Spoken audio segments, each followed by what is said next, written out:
Welcome back to my channel chocolatey TV यानी कि chocolates की दुनिया में। सो गाइस, आज जिसे हम अनबॉक्स करने वाले हैं वो है बहुत ही फेवरेट बिस्किट हैं, वो है ब्रिटानिया के जिम जैम।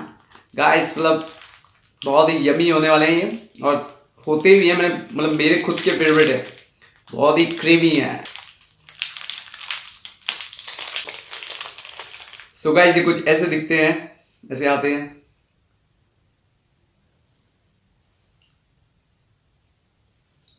क्रीमी है गाइस बहुत।